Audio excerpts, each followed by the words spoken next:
We're going to go ahead and start with our action items. Number one on the list is review and approval of minutes from the 9/26 joint meeting, or it should be enclosed in your packet. If you've had a chance to look through those, we'll entertain a motion to approve those minutes when someone is comfortable. So move. Second. Who's made that motion? Did Judge West second that motion? Yes, sir. Are there any corrections or additions to those minutes? All in favor of the motion signify by aye. Aye. Anyone opposed? The minutes are approved. Thank you all. Next is review and approval of finance reports for September and October. Colin, please want to share that with us. Floor is yours, sir. Thank you, sir. I recognize that the September report is right behind the October report. Would anybody like me to discuss October 1st and September 2nd, or would you like me to go through September and then bring us up to date with October? Let's start with September. Start with September, okay. Okay. So at the end of September, on our overall budget, we had suspended 26% our overall budget. That compares to 18% in our prior year. And then our admin expenses were at about 20% compared to 25% in the prior year. Our adult expenditures were at 35% compared to 15% in the prior year. And our dislocated work was at 18%. And that compares to 14% in the prior year. Our youth expenditures was 21% compared to 22% in the prior year. And then as always, our youth funding does require that 20% be allocated to work experience. And so we were at 4% on that requirement as of close of business September. Okay. And then since that point at the bottom, we've been adding information about our invoices with Equus, our direct service provider. Our August Equus invoice has been fully paid to Equus, and September as well. There's more up-to-date information on those two on the October report. Okay. So, Is there any particular reason on the adult expenditure that there was a 20% difference in the amount? Well, percentage? the big difference is 20%. So far this year, and you'll see in October, we're coming up on, so September is the fourth month. We spent a little bit more heavy this year because last year we had fewer dollars and we were trying to be a little bit stingy up until December. But there's no real reason other than we were just being more stingy last year, and this year we were just, kind of getting more ramped up like Okay. so. Okay, thank you. Anything else for September? Anybody have any questions before I ask for a motion? Entertain a motion to approve the September report. Calling the chair. I'll back up. Judge Hamilton has made that motion. Second. Second. Watson. Any questions once again? All in favor of the motion signify by aye. Aye. Anyone opposed? That motion carries. Go ahead with October, please, Mike. Yes, sir. So at the close of business on October 31st, 2024, we were at 32% expended on our overall budget. And that compares to 23% in the prior year. Our admin costs were at 28%, and we were at 32% at the same time last year. Our adult expenditures were 42% through end of October. That compares to 17% in the prior year. Our dislocated worker program was 22% compared to 18% in the prior year. Then our youth program was at 27%. That compares to 27% as well at the same time last year. And then our work experience was at 5%. And And then, as our current DSP invoices on the bottom there, as we've discussed with the finance committee, it was requested that we provide more detail on the timing and things for these DSP invoices that we get from Equus. And so you can see there in September, when we received the invoice, when we submitted a drawdown to the state, that's the paperwork we have to send to them for them to review. And then there's also the state approved listed there. And then it usually takes within, 5 to 7 business days after that for us to receive our money. And so you can see the full timeline in that sentence right there for the Equus September invoice. If you were so interested, that is to just add a little bit more accountability for us on our end, just making sure that everybody's up to date on payments and all that. Yeah. And so October, as of the time that this report was made, our October invoice, we had submitted the drawdown to the state, but we had not received our approval yet.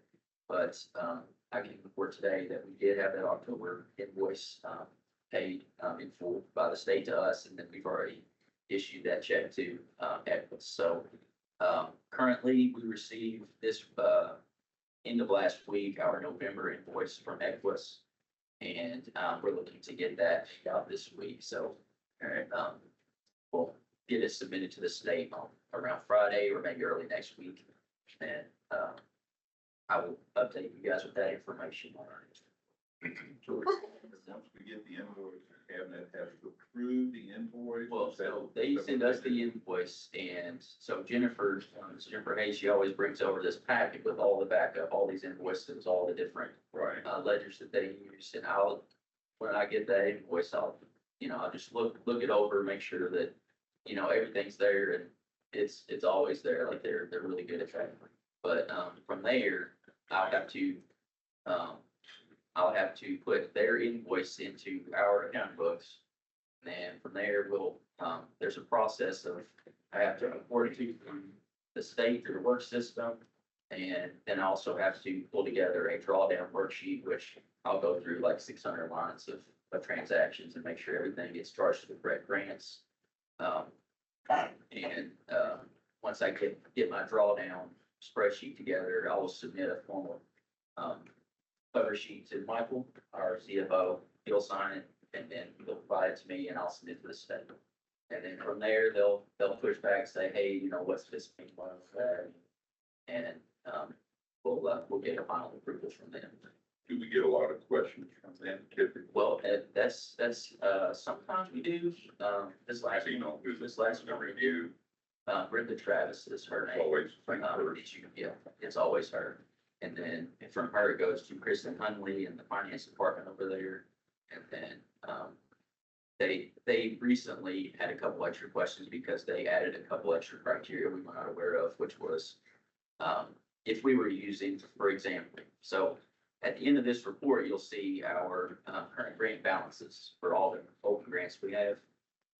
Like our youth funds, we spend our youth out of school funds a lot faster than we do our in-school funds.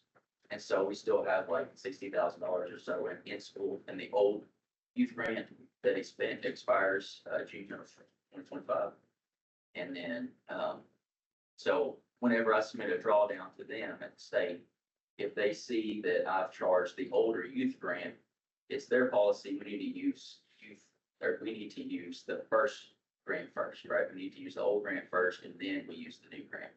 So if I have youth in school transactions that are going to the old grant, I have to know, that's one of the things that I add my email that I send to them is I say, all right, the reason we're using the old grant, the reason we're using the new youth grant, and the old youth grant at the same time is because some of those funds are youth in school, and those still have in-school funds on the old grant. So they just want to know that they're not trying to get us not to use those funds. They just want us to describe to them why we're using that old grant and the new grant at the same time. So we charge the in-school on the old grant, the out-of-school on the new grant currently, until we run out of. Does that make sense? Sure. Yeah. And- What would happen Yeah. if they said, no, we don't like your answer? Well, they haven't said that, so for that specific example, they just want us to disclose it. That's why they're doing first, we're not doing first. So they will first down. accept whatever disclosure is. The explanation. Just for that. If it's specific a logical Yeah, one, if it's a right? logical one. Like in the past, they've asked us if, if we had a meeting expense or something to them, they're expecting it to say like meal expense or something like, if our accounting, if a category in our accounting books doesn't match something that they're expecting, like they might say, hey, like, what is this? They might misunderstand that, if Robley claimed mileage and it said, we just put like travel expense, well, they don't necessarily know if that's a participant in one of our programs or if it's an employee. So that in the past, this is, months ago, they asked us to say, hey, change that so it says employee mileage, employee travel expense, something like that. And the And reason that they will push back that answer of we're pulling from those in-school youth funds. The whole thing with our in-school youth program, we don't want to create high school dropouts, right? So we do spend those in-school youth funds a little bit slower, because if we get our youth that is an opportunity youth, which is one of those youth that has a lot of barriers, right, that's attending high school. If we get them connected to a job that they really like and they're making decent money, they may drop out. We have seen that before. So for Colin, for whenever he points out, this is our in-school youth funds, we're still working with our in-school youth on this grant. That's why the state accepts it. So that's why our in-school youth funds spend a little bit slower than our out-of-school. And the answer to their question is always there in black and white in the big spreadsheet that I send, but they want us to just say, this is why we're using the new grant and the old grant at the same time. Why are you not spending all of the old grant first? Because it's split across multiple programs. Right. So that's how that goes. Does anybody else have any questions before we ask for a motion to approve?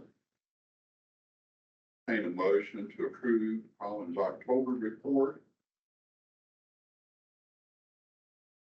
Judge Hamilton wants to do that. I can see it in his eyes. Absolutely. Do we have So a moved, second? Reagan. I'll Second, Reagan. Judge Taylor has seconded. Is there any questions once again for anything regarding the report, related to the report? All in favor signify by aye or raising your hand. Anyone opposed? Motion passes. Okay, thank you, Colin.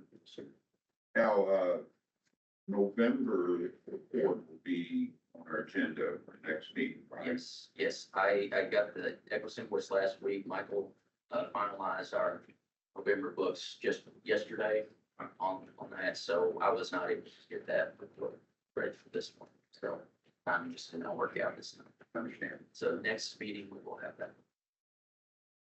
Okay. Okay, next item 3, approval of meeting dates for 2025. Calendar is enclosed.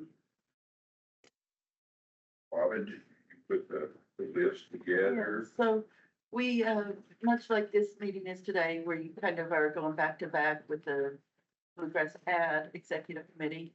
So we're suggesting that, and these dates on the calendar align with the Bluegrass Ads Executive Committee. So since several people are coming anyway, we thought, if you guys approve it, that we'll just do that and have them both, and then people could easily attend both meetings. Of course, the September 10th date is the joint meeting, and that date is already set this year by the BGWIB board. So that's kind of the reasoning behind the date, so you guys can review and change if you need to. Here, can I make one comment regarding the calendar, just as a reminder? So Not to layer confusion onto the process, but I just do want to remind, like, 10 years ago, we went through like an evolution in terms of how the workforce programs operated and run. Part of that includes that there is absolutely a firewall between what you all as the owners of these workforce grants do in conjunction with the workforce board that Tim works for. And we want to make sure that it's understood that we're not commingling those activities as you all as judges serving on two separate distinct boards between the workforce board and the Bluegrass Area Development District. So the convenience factor, which Robin's layered in here, is just to make it easier for you all to be able to do things, knock things out on one day and avoid, multiple conflicts with your schedule. And this is not dissimilar to the way some of the other area development districts do. I was at Gateway Ed earlier this month, and they do not only their workforce, but they do like all their committees, transportation, and everything like in one big meeting date. So this is hopefully something that helps you all. But if not, certainly, defer to your all's desire when you want to meet. But I just wanted to point out that these are distinct and separate events from the Bluegrass Area Development District. Thank you, David. Does everybody understand our next scheduled meeting would be March 26th? Then after that would be June 25th, and then our joint meeting, September 10th. Right, Robin? Yes. And then again, our last meeting of the calendar year 2025 will be December 17th. Year from today, 52 weeks from today. What's only 53 weeks till Christmas of 2025. That's too I'm bad. starting to read about that. Does everybody understand the planned calendar? And I'm sure everybody knows exactly what they're going to be doing on March 26th and June 25th, and September 10th and December 17th. But we have to decide, we have to adopt the calendar and plan accordingly. Make a motion to approve that calendar. Judge Watson made the motion. Judge West has seconded that motion. Judge Watson's not on. Yeah. Sure, thank you. You like- It's okay. So we just need one more person. We need, so Judge West has made the motion. Judge Taylor wants to second it, I can tell. I knew he would. Does anybody have any questions about the calendar? Does anybody want to fuss at Robin? Everybody's happy with what you've done, Robin. Thank you so much. All in favor of the motion signify by aye. Aye. Anyone opposed? Motion carries. Thank you very much.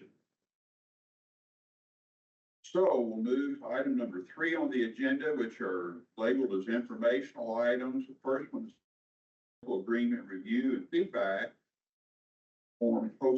feedback form posted online. Tiffany, talk to us about that. Yes, so with the interlocal agreement, it is mandated by WIOA, and it establishes, how each of y'all work within your counties, right, with the workforce board.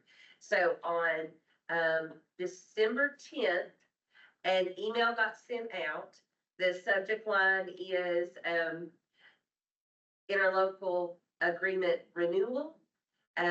We've had 7, eight of the judge executives that have went through and reviewed. What happened is Stacy took the previous interlocal agreement, because this one expires June 30th of 2025. Stacy just basically took the previous interlocal, because in that email, it also has the previous one, and took it apart in sections.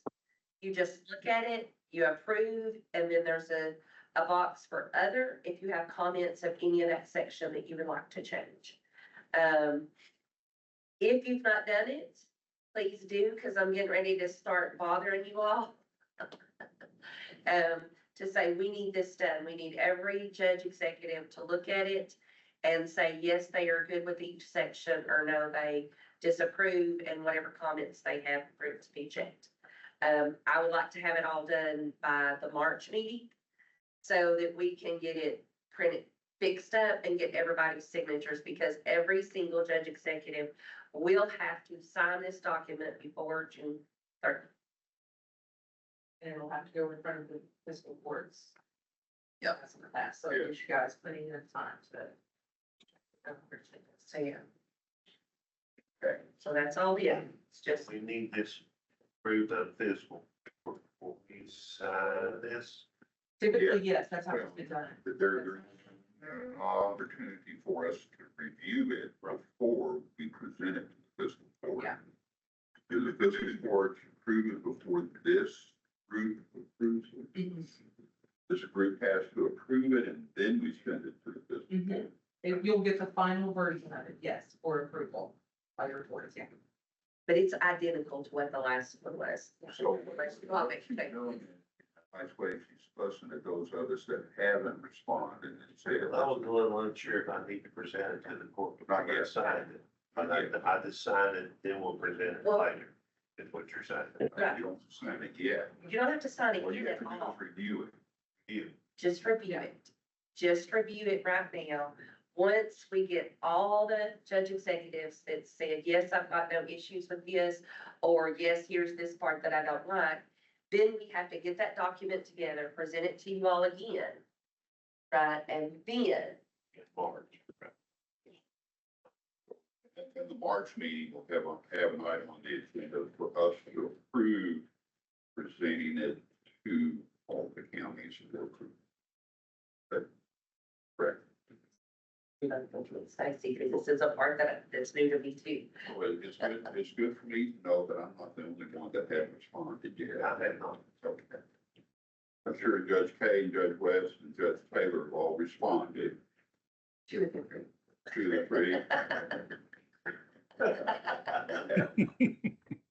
Judge Watson is.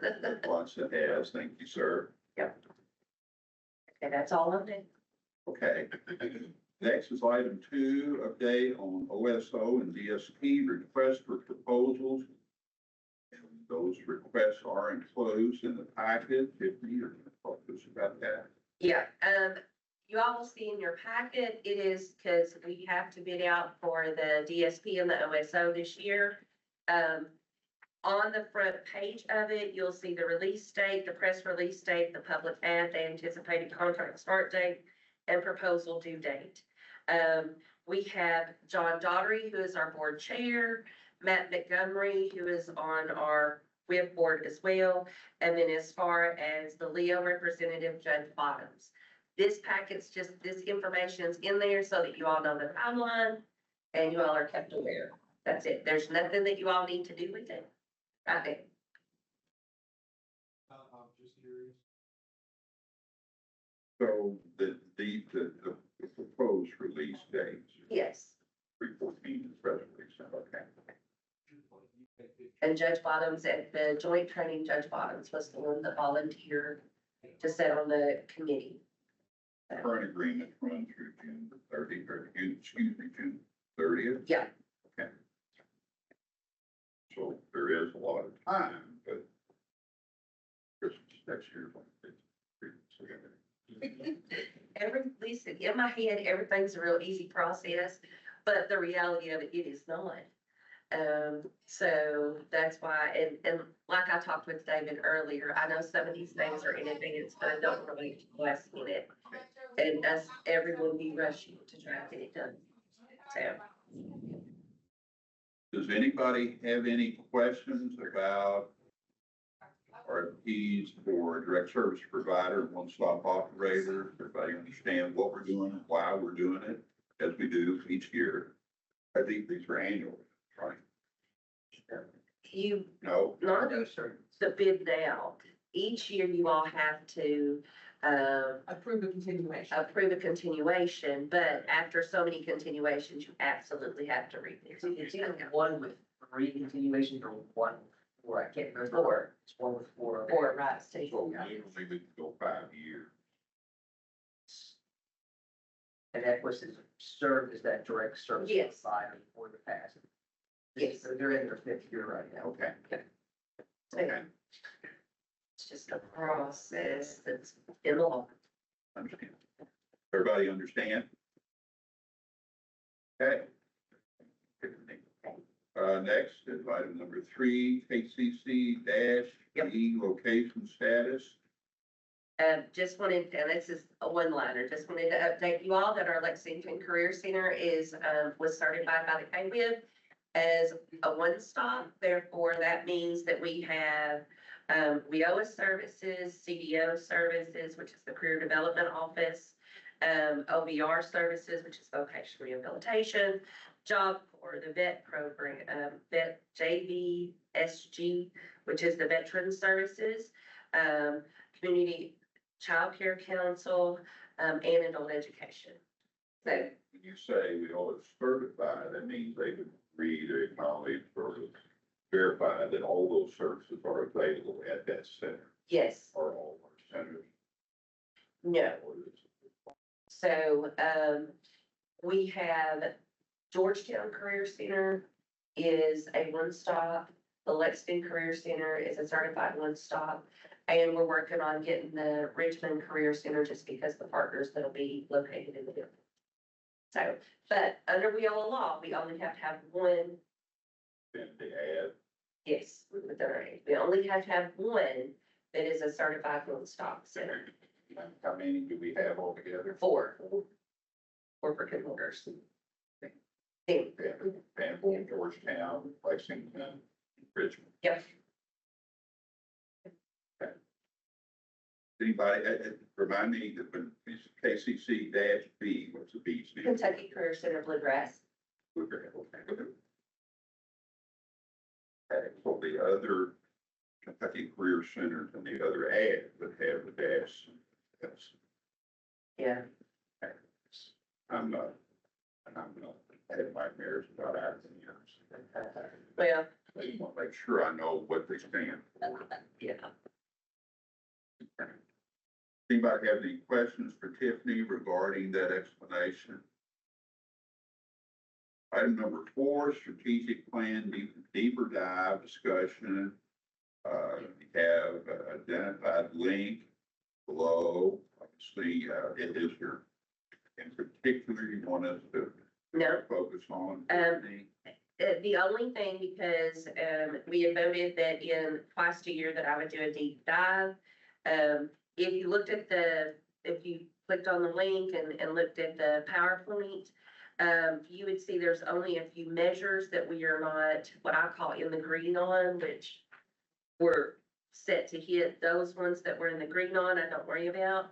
Go one measure forward, it is increasing the number of new partners who serve hard to serve population by 3 quarterly.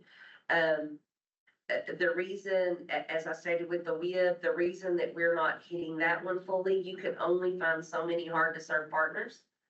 Right, so if we've got Community Action Council, right, we've got a partnership agreement with them. We know that if we have an individual that comes in that needs some of the resources that they have, we will reach out to them, but Community Action covers several of our counties.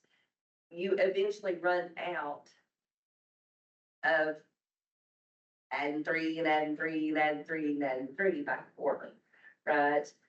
We are always trying to find new partnerships.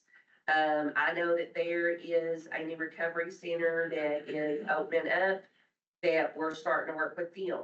You know what I mean? But as quick as we find an organization, a new organization, or can develop a new partnership with those that work with hard to serve, we do, but that's why we're not hitting it right now. We're kind of partnering with every single one of them that we know that's in the bluegrass. So that's on that one. What is the duration of the strategic plan? I mean, 5 years. 5 years. Everything is, seems to be, 5 years. we're in the 4th year mark, right? Technically, it will end June of 2026, so we're, yeah. Or we have to Do another one. have another strategic plan. Yeah. Already been. Yes. 5 years. Yes, we did a rewrite midway through. That'll carry us through the rest of the way, and I kind of pushed this out a little bit, so this we drew. So did we get an extension on that 5 years? No, just the way the timing fell, it landed right at, because the way it was handed into the state, it kind of fell with the June timeline. Anybody else have any questions regarding the strategic plan? Okay, number 5, spring SETA conference in Myrtle Beach. Is that South Carolina, March 16th through the 19th? Does this mean Tiffany's the one going, or is it just what Well- you want to tell us about? No, listen, here's the neat part about that. For the judge executives that's been around for a while, you all have heard us talk about SETA a lot. SETA is the Southeast Training Employment Association. It brings together, is it 7 or 8 states? 8 states. It's one of those things where you all come together to find out best practices. Bluegrass, again, has been chosen to do 2. Stacy will be presenting and I will be assisting her on the use of social media to engage customers. And then, Jennifer and Hannah and Crystal, will be presenting on building the workforce in rural communities through special initiatives, which is the Estill County project. I know that Judge Bottoms is gonna go to SETA as well. Any of the other Leos, are welcome to go. You all just need to let Robin know. We have a forecast for March 16th.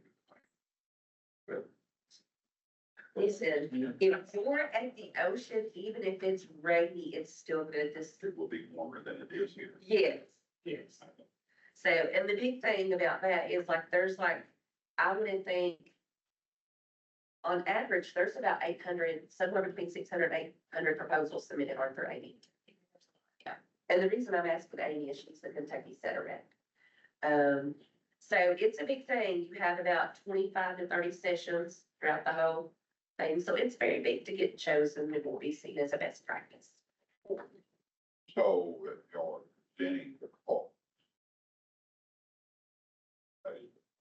Because we submitted a proposal about the best practices and the new initiatives that we had. And those were, we submitted 3.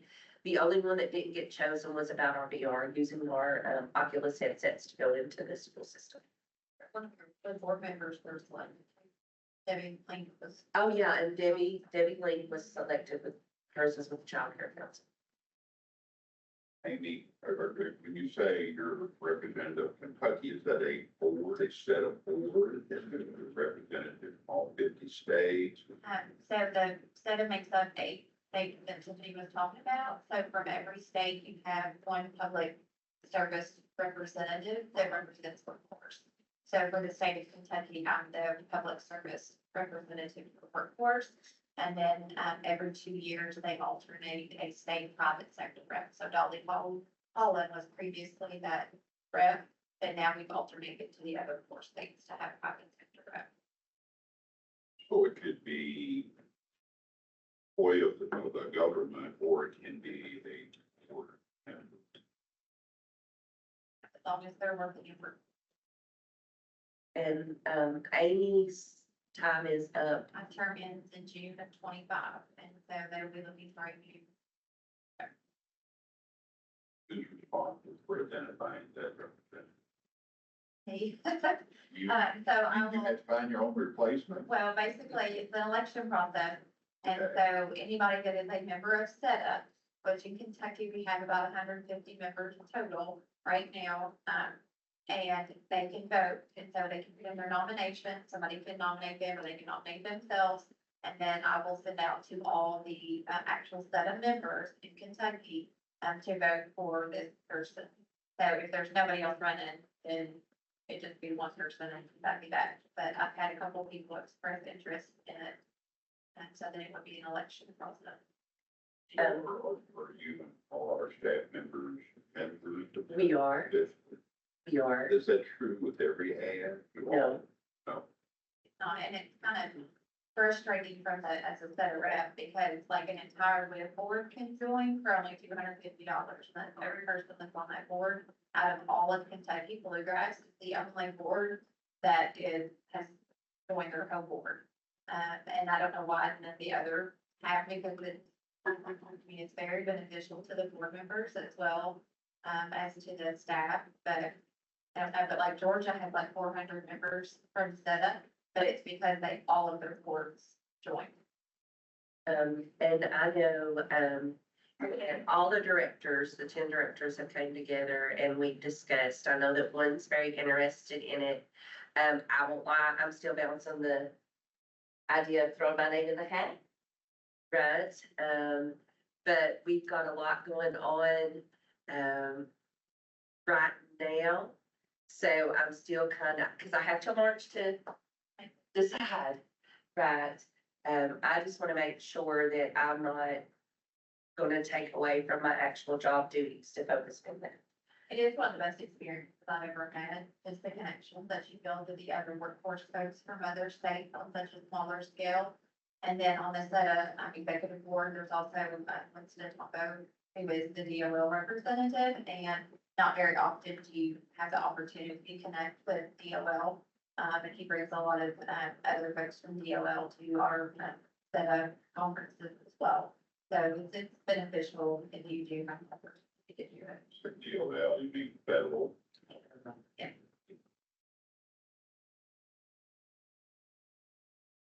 Anybody have any questions regarding the conference? Judge, I don't have a question. This is David West. I'm going to have to step out for another meeting, but I did want to make a comment to anyone that saw Judge Kay on the video earlier. I hope he finally gets that wascally wabbit. He certainly was dressed for the part, I agree. Thank you, Judge West. I'm trying to shuttle kids to school and whatnot, but I'm gonna get that rabbit, Judge. Okay. We'll move to, item number 6, Bluegrass WIB board openings. Tiffany's once again going to talk with us about that. We've got 2 openings. Two current, they seem to come. Yep. All 3.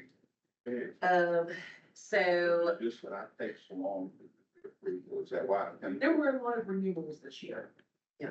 They So were. if the reappointments. sequence just happen, typically will fall in the same year, okay? Yeah, Is that, well, it was because we did a complete board rebuild a couple of years ago, and now they're kind of all okay, moved into one. They're starting to stagger a little bit more because we've had a couple that have had to roll off because their jobs have changed, or they've moved or something like that, and they're looking qualified for the appointment. so when that happens, does the new appointee, the replacement appointee finish that term, or do they start? I mean, the duration of a term, It's a fresh term for them. okay? They pick up, as a full appointment, And what is the duration on it? 3 years. They're all 3 years. So, I've got those 2 roles. Yep. I'm sorry. I know that Rowley has reached out to a few of his business contacts in manufacturing, but we're also looking for someone in finance. I'm kind of discussing with an individual. But they've got to check and make sure that it's okay with their employer, that they give their time. Yeah. Something related, like. Yeah. But if you all have someone in your respective counties that you think they would be, good to participate on the WIB, just let us know. We'll reach out to them and talk to them about, what needs to be done. See if they qualify. Stacy can send out the information again about. Yeah, and the primary information is they need to be private sector. We are a little bit flexible as far as the sector representation, as far as like what industry they're in, because we do have representation of all of our fibermen. So we have a little bit more flexibility because there's nothing missing right now. And they do need to be a member of some sort of professional organization, like a SHRM or an industry representation, like if they're manufacturing, if they're part of like, is it CAM or something like that, so. Because that's who actually has to approve them. And anybody can nominate them, but they have to be, well, anybody can recommend them, they have to be nominated by a professional organization. Your employer can't nominate. Their employer cannot nominate them unless they're on the same board, unless they're on the same professional organization. And that person is representing that board. Yeah. So you have prospects for both, or you have prospects for manufacturing and looking for someone in finance. Or if you're open to the suggestions. And manufacturing and waiting on a response, he had to get permission as well, so you should be allowed to. He said he let me know by first next week, so I can work this now. If not, we'll be back. Significant manufacturing. Yeah, simple, like Jet works on would be. Like that. Does anybody else have any questions about those openings? Sometimes I'm very prompt in giving those, sometimes I'm not. It's not like you don't have anything else to do. Yeah. I mean, you know, you gotta help them. Yeah, and I'm just, I send updates, so it's not. Okay, number 7, direct service provider report for November. Jennifer, or I think you're there, Jennifer. Yes, sir. I'm here. Can you all hear me okay? We can hear you, we can't see you. Well, my internet has flashed several times, so I'm going to keep this camera off if that's okay with you all. In your packet, you'll see the November monthly report, and I'll hit just a few highlights in it. And then if you all have any questions, I'd be happy to answer those.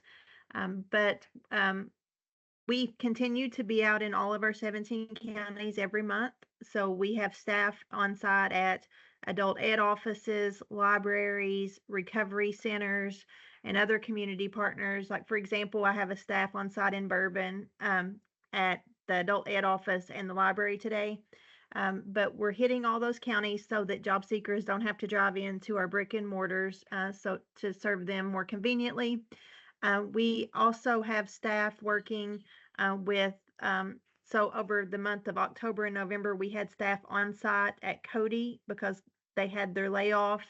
And then during November, we had a job fair for the Cody staff that were getting laid off, and 132 employers, 132 showed up for that event.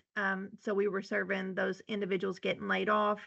And then we continue to keep our doors open on Fridays at the Richmond, Kentucky Career Center to serve the Bluegrass Army Depot individuals that are getting laid off. We have staff covering workshops every week. So we have staff doing virtual workshops twice a week to help anybody with job search, resumes, interviews, just basic career services. And then we have business service out on the ground meeting employers on a daily basis. And then the last part of that report is the success stories. So I wanted to go through that really quick, and then I wanted to circle back around and just highlight a few of our initiatives that we have going on. The first one is the Estill County CDL. So Tiff mentioned that we got selected for SETA to present that initiative there, which was really, it's really cool. It's an initiative that I hold near and dear to my heart.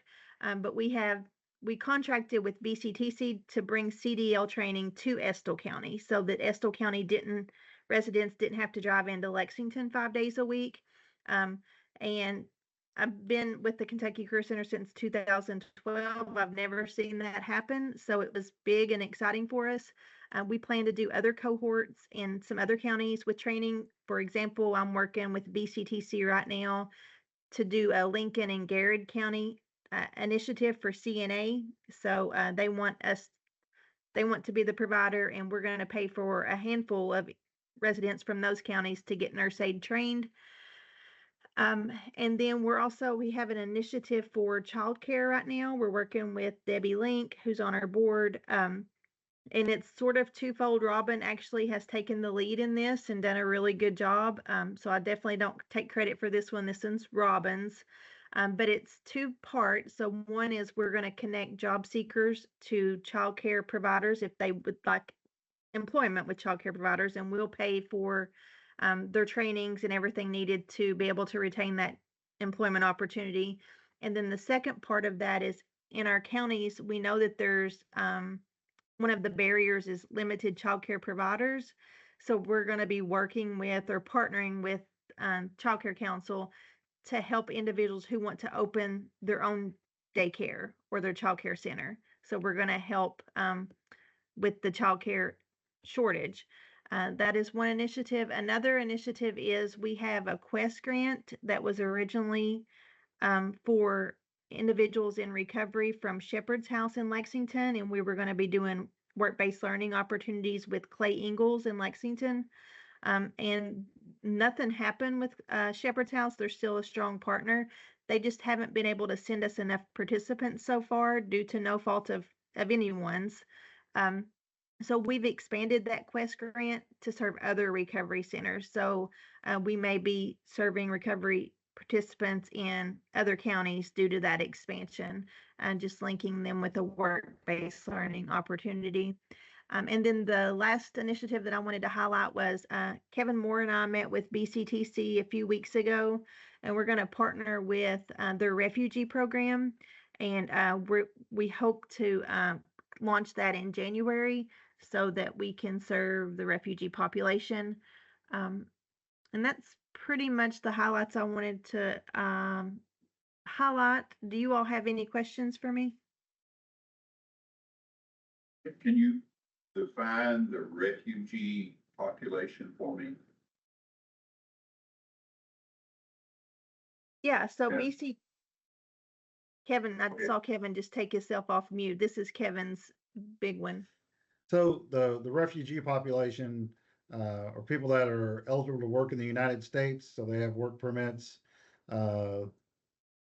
They're usually here less than 5 years, so they haven't been able to become citizens yet to take the test.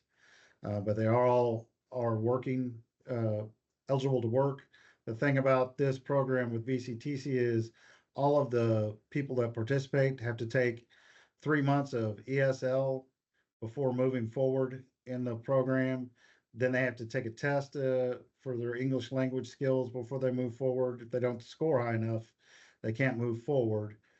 Then they take 3 months of U.S. work culture training. So to help teach them the difference of what it's like to work in America versus where they came from, the rules that happen, how to navigate that workforce. And then the final part is a training for like a certificate through BCTC. So it could be CNA, could be a short welding certificate along those kind of lines. And then our part would be hooking them up with an employer after they get their certificate. Does that answer your question? Yes, sir. Thank you very much. Appreciate that. Is that a large number of people for the ad?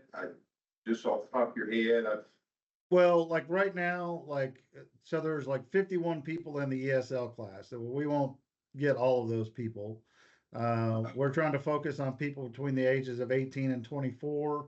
There's 18 of those in this project. So, so from there, we'll see, because we're going to work with BCTC to choose the people that move forward. do we, and this is a general question, do we offer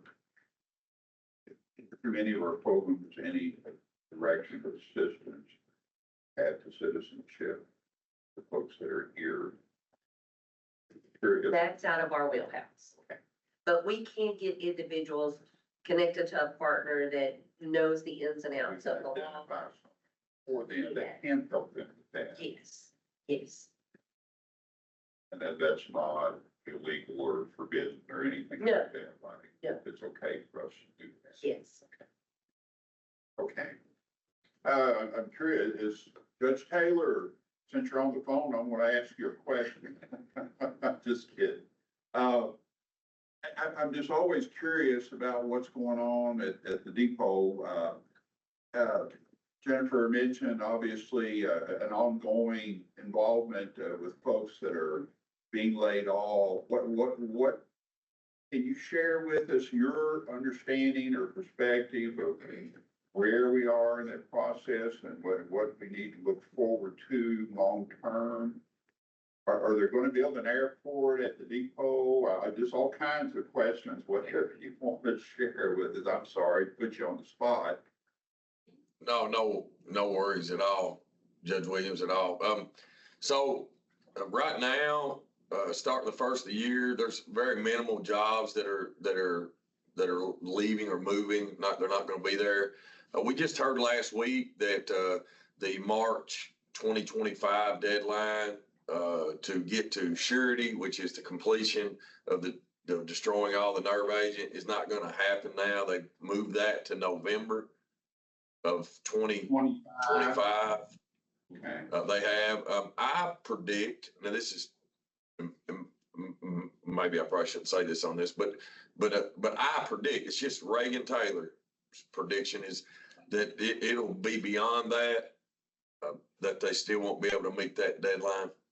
But that's just Reagan Taylor's prediction. There is no discussions of an airport. I'll say that. There's no discussions that we're having right now of there being an airport there. I'll say that.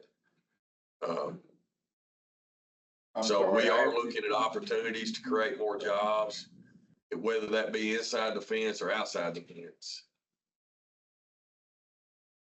On the workforce side, they just filed, 3 partners there, Bechtel, Parsons, and Mitchell, all filed a more notice last month for the folks to be anticipated for January. So we did rapid response for them yesterday.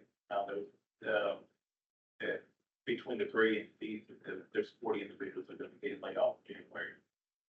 So that's gonna happen like the early part of January, the beginning of January, or through The month of January 2025, and then like Judge Taylor mentioned, it's just either just the smaller layoffs, the bulk of it won't happen until as the year goes on, 2025.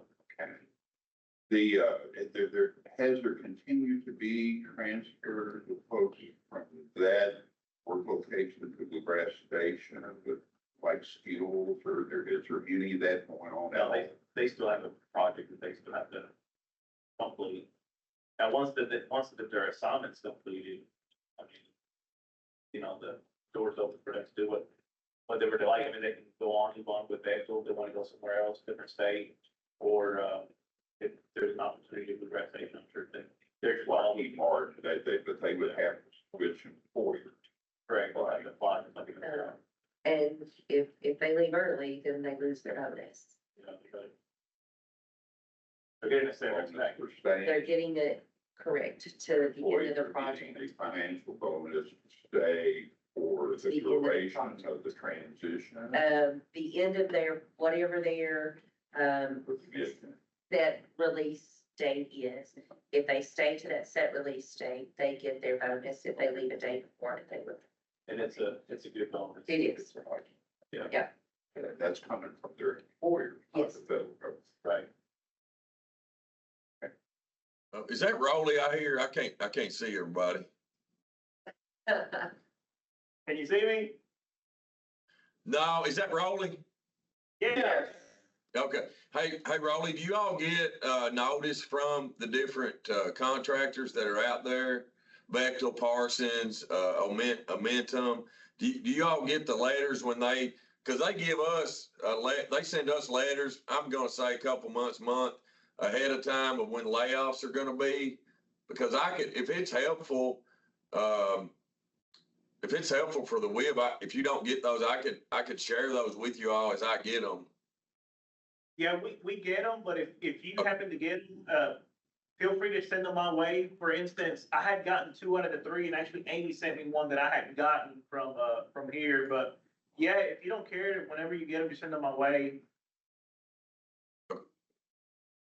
Thanks, Judge Taylor. That there is a state law in place that says employers over have a certain number of employees have a legal obligation to notify local governments if they're anticipating or planning the layoff, whatever, right? That is, am I dreaming that? No, there is, it's 50, but if you have 4 different employers on one site and they all lay off 49, none of them have to notify. Okay. So that's a loophole. The employers do. Okay.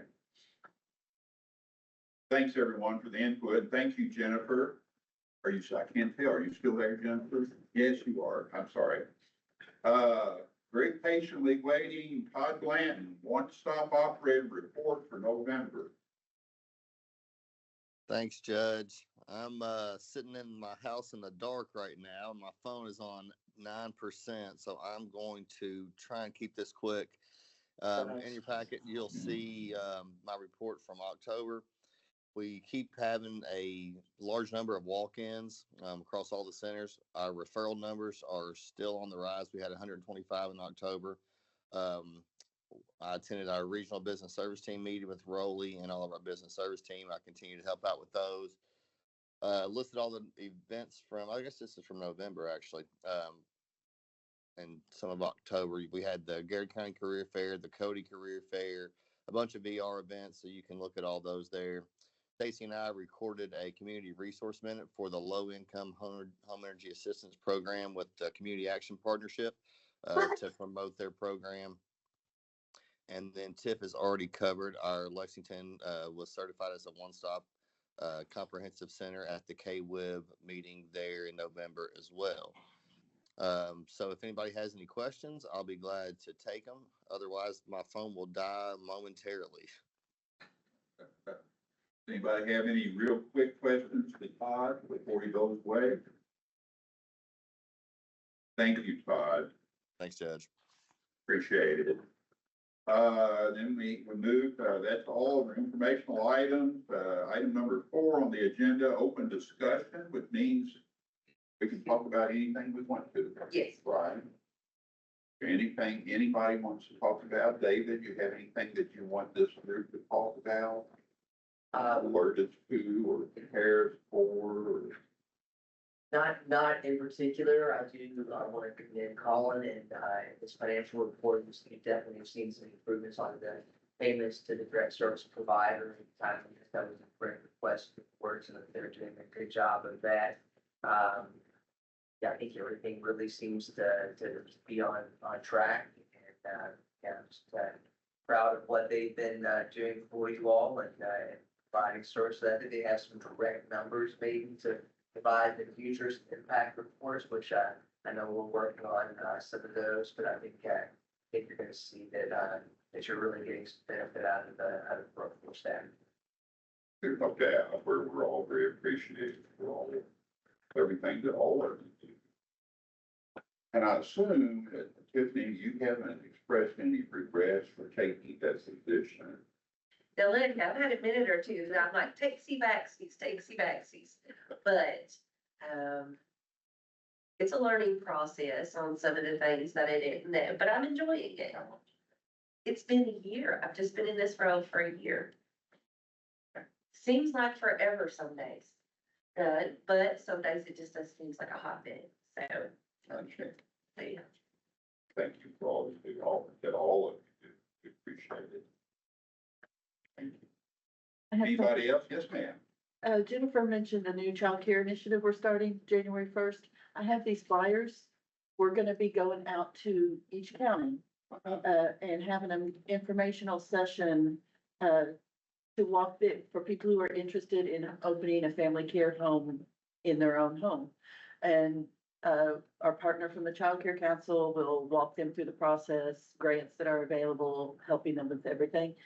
So I'd like to give everyone these to post, pass out, whatever if you can in your counties, to generate interest, because the child care is a huge need, especially in some of the rural counties. So if I understand, say, opening a family care center in their own home, so someone that was, typically it would be children of someone that's working.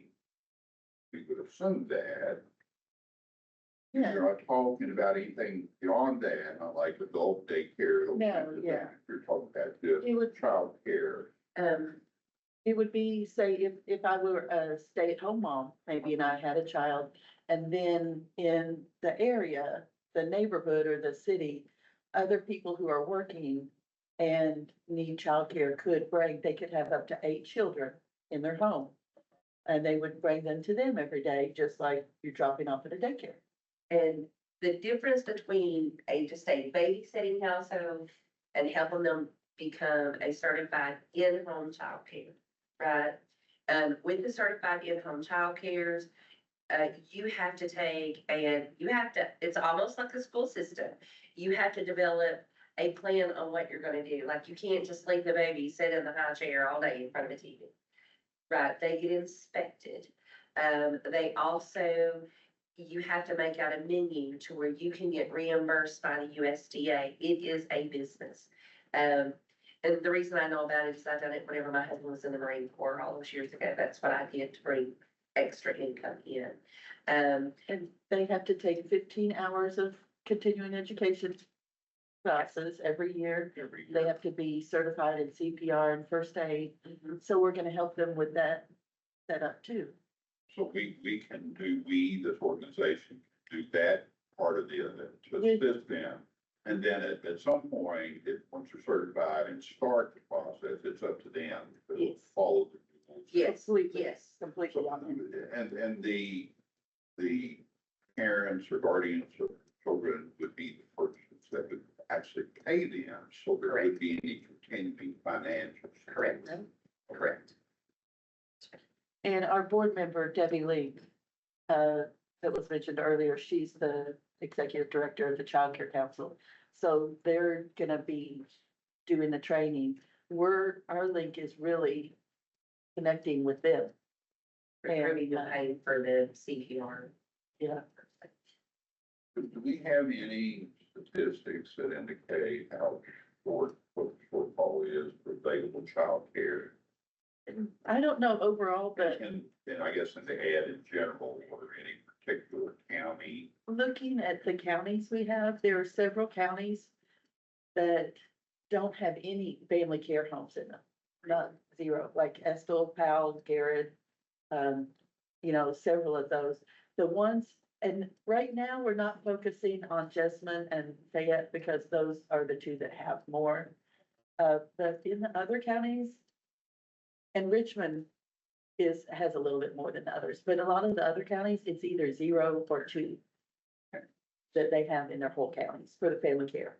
Now, daycare centers, like the corporate centers, those are limited too in those counties. So I guess when I asked the question, I meant in general, not just specifically yeah, family care centers. That's a separate designation, but yeah, daycare available in general. If there's any way to, then which is obviously very much an impact of. For instance, like Esther County had one daycare for the whole entire county. And Who's the price, the yours? whenever they do the in-home daycare, when you're gonna do the family care, the individual set that. Whoever sets it up will set that price. Whenever, and this was several years ago, whenever Donnie was in the Marine Corps and I did it, I charged so much per hour, and the reality is I charged like it was from, I was very flexible because in the military, their schedule starts differently. Like I would have kids getting dropped off at 6 o'clock in the morning at the house and leaving at 2 in the day. But then I also had kids that got dropped off at 8 and all that. So you set, when you're doing the in-home daycare, you set your schedule of your hours of operation. You set what the pay scale, what you're gonna charge the individual. So if Rolly's wife, Brooke, opened up an in-home daycare, then Brooke would determine the cost. But here's the thing, if you're gonna do an in-home daycare and you create your costs so high that nobody wants to come to it, then you've defeated your purpose. So you usually, I always try to keep mine, close with what the other childcare centers had whenever I was out there on base. And the benefit from this connection is that our child care council person will work with them and guide them on what's appropriate and what he's charging. How to get your zoning done, because they have to meet zoning requirements. To get the fire marshal in, what you need to do to prepare for that. So the child care council is gonna walk them through, and there's even a $5,000 grant available that the child care council person will help them apply for. I don't want it, I just want to know. I'm not gonna start a family care center Listen, there's a lot of money to be made in it. I don't know anything, so. without the question. There's a lot of money to be made with it. So especially if you get everything set up the right way, then you get those meal reimbursements too. But that comes from the USDA. It does, it does, Ongoing. yes. If here are the flyers that show where we're gonna be in the dates, and the contact person, the child care council person is, and their contact information is at the top. So if anyone has any information. And Judge Tyler will send you a digital copy.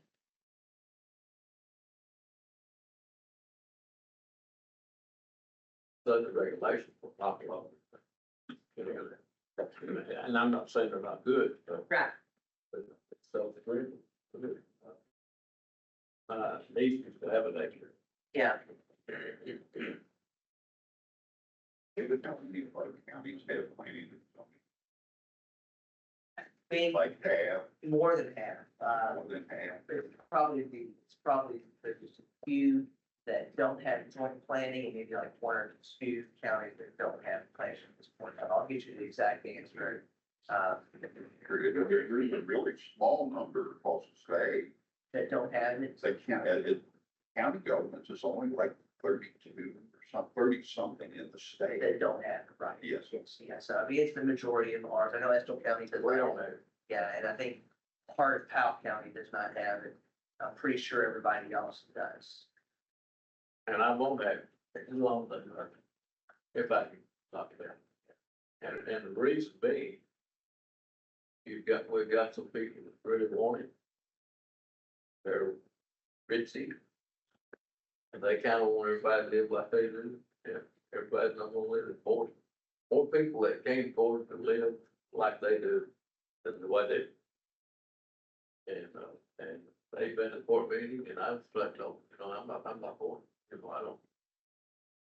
Beat around the bush about it. I mean, if I'm for something, I'm for it. If I'm against it, I'm against it. It's the way I'm back in state in office.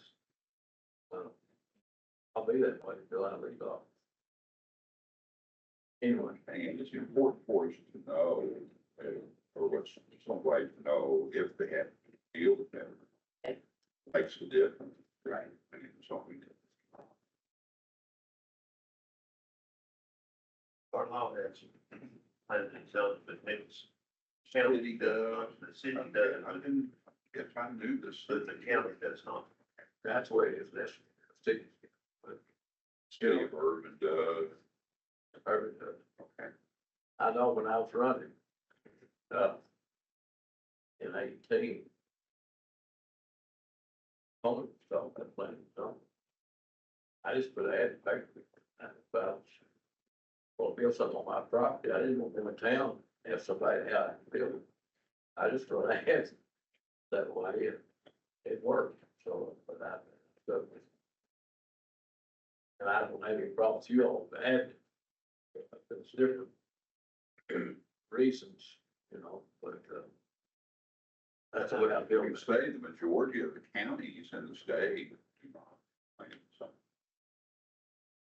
I believe it's 32, I think that's. Are you saying it's 32 that have it or do not have it? Yes. That do have it, okay. That's the change in the last couple. Yeah, I'd have to check on, on a statewide aspect, on what that answer is. I do think most of our counties in the Bluegrass have it, or at least like. There probably is concentration in central. Right, right. Does anybody else have any Other subjects, we can talk about anything. This is an open discussion. Tiffany, did you want to say a few words about the computer classes we have coming up in February, maybe? Just so the committee's aware of it? Sure. Before we get all, I will update them at the, at executive meeting next month so that we make sure that we have a listing of all the classes. But we are gonna offer computer classes, at our brick and mortars, but I wanna have an outline of like what the classes are before. Open to the public. Yes, yes, for them to come in. One of the things that we have seen is individuals, can work their phone, but they cannot work a computer. It is what it is. So the classes will start off with as basic as learning how to turn a computer on, right? How do you set up an email? How do you, it's just building off the basic, how do you even turn it on? Everybody around this table and in this room is probably like, I don't, but we see people coming to the Career Center all the time whenever they have to file for their UI benefits or job search, that if we set them in front of a computer, they're just completely out of their element. And it's not just the older generation, it's the younger ones as well, because the younger generation pretty much just knows how to do everything on a phone. Keyboard is not something they're comfortable with. Right. So yeah, it's just I know that the state has a push for, digital equity across the board. I've reached out to Deputy Secretary Brimley, and had discussed with her some of the computer classes that we already have just posted on our website. She made recommendations. And that's what we're gonna launch them in February. So at the January's meeting is whenever I was gonna give you all an update of which classes are offered. Look forward to that. Anybody else have anything else? This was going to mention, I believe that in the chance. Oh, yeah, he was, because he kept going to jail. Jail, but I don't think that. I let him live in my house. That's right, I live.